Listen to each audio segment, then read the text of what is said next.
नई किराएदारनी। एक काम करना नहीं आता तुम्हें? सारे घर में धूल हो रही है, कभी सफाई भी कर लिया करो। यहाँ पूरा दिन लगकर दोनों बाप बेटे का काम करो, साथ में ताने भी सुनो।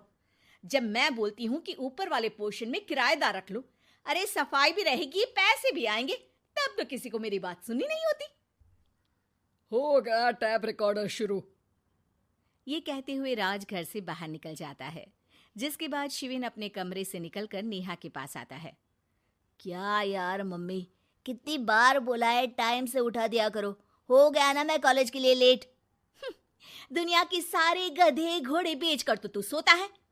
पता भी चलता है तुझे कि मैं कितनी बार उठाने आती हूँ। बस दोनों बाप बेटों को घर से निकलते हुए लेट होने की फिक्र है, वापस आते हुए कितना भी लेट हो जाए कोई फिक्र नहीं। ओहो मम्मी, ओवर एक्टिंग मत किया करो। माँ की बातें अब ओवर एक्टिंग ही तो लगेगी ना। मेरी तो कोई फीलिंग्स ही नहीं है। क्या करूं, मर जाऊं क्या मैं? ओफो मम्मी, जा रहा हूं मैं, बाय। शिविन चला जाता है और नेहा बेचारी किलस्ती अपने घर के कामों में लग जाती है।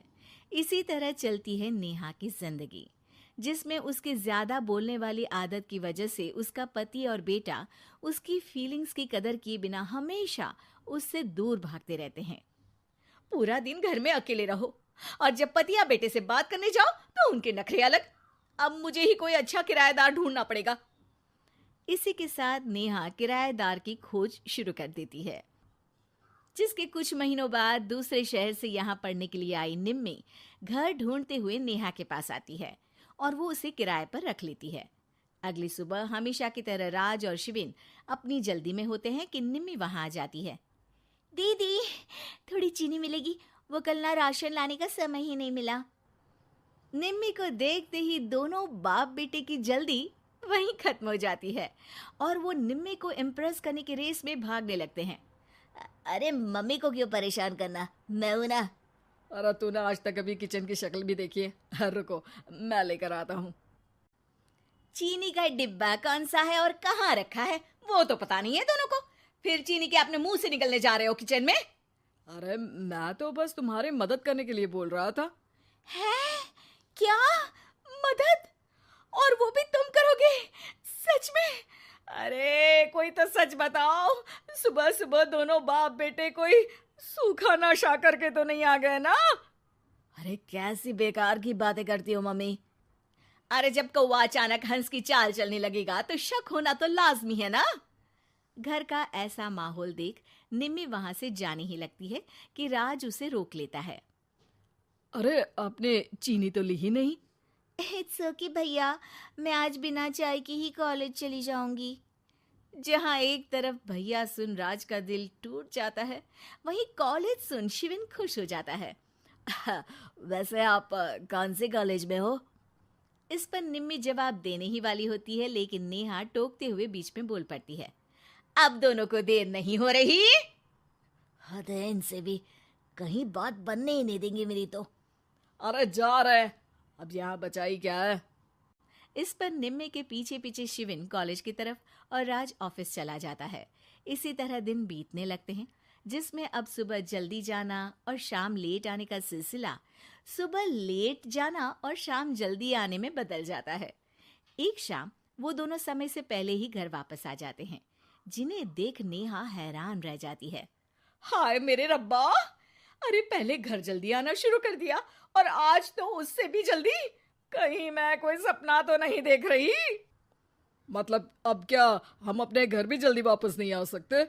अरे घर तो कितने सालों से तुम्हारा ही है, पर लगता है कि अपना ही है, इस बात का एहसास अब हुआ है।